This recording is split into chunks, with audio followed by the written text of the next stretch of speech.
Have you ever felt? Are you listening? Ladies and gentlemen, I am so excited for this video. I'm even more excited for this weekend. Logan and I are going to the river and we are going to see how many fish we can put in a cooler using 3 trot lines, some limb lines, and then of course using just old-fashioned rod and reels. We are trying to load up on catfish and whatever else we think we can use and eat, and sounds good. So we're not looking for anything in particular, but mostly catfish is kind of what we're going after. I'm going to show you the setup that we will be using for trot lines this weekend.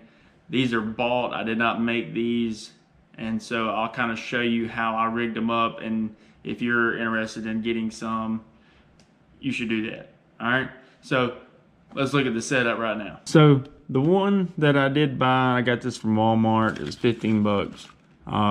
Is Magic Bait trot line. Very simple. Comes in this little pack. It's got a lot of line. I don't know exactly how much line. It's probably about 125, 150 feet, with 25 hooks set up in between these blue beads. 25 hooks, pretty good size. These clips are really cool. I'll show you how those work. And then of course your little drop down line from this. So let's take a little look at kind of how this goes together and how these clips and all work. Here we go. All right, so these are the 3 main things that you need. There's your hook. You can see just how big that actually is. I mean, that's pretty stout. I have pretty big hands.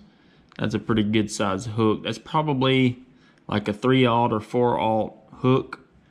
And here's your clip.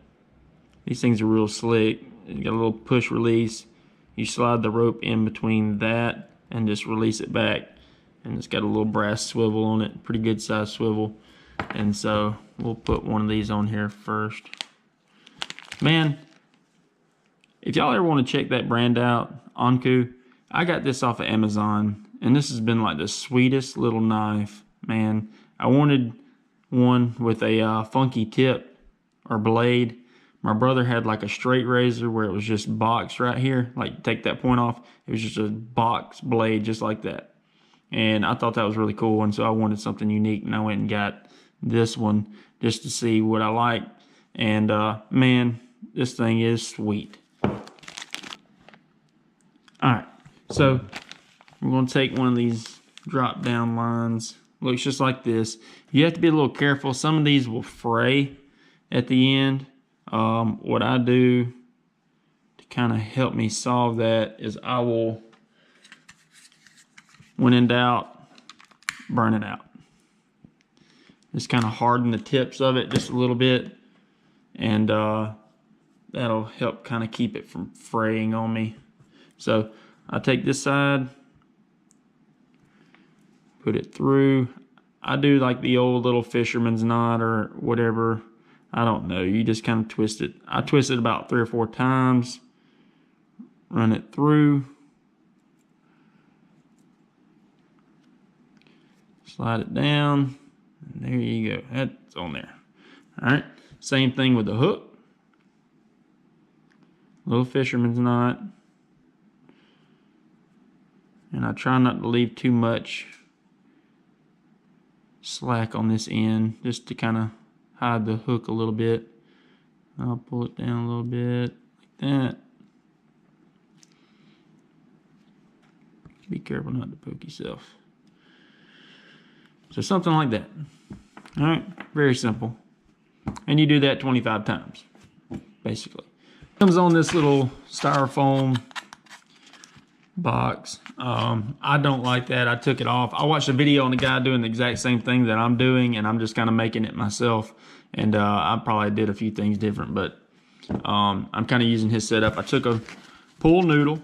I cut it. It's probably about 1.5 feet long, and I'll actually wrap it around this. Take this off of that and put it onto the noodle instead. Just as a personal preference, and it'll float in case I drop it or anything like that. But I want to show you how these clips work, and I'm not going to unwind this because there's like 50 feet of lead line on this.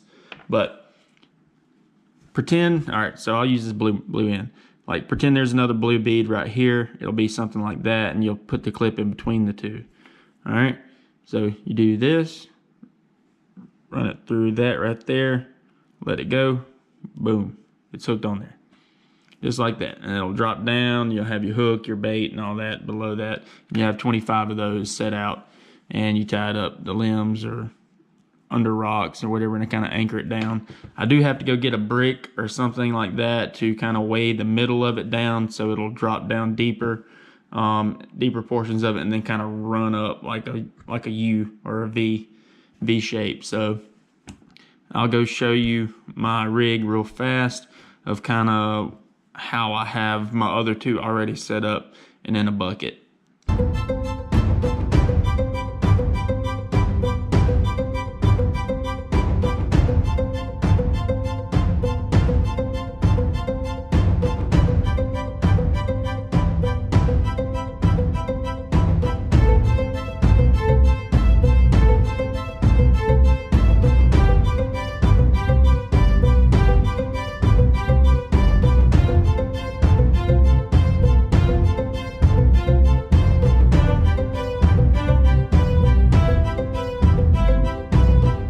So this is my setup with the other two that I've already completed.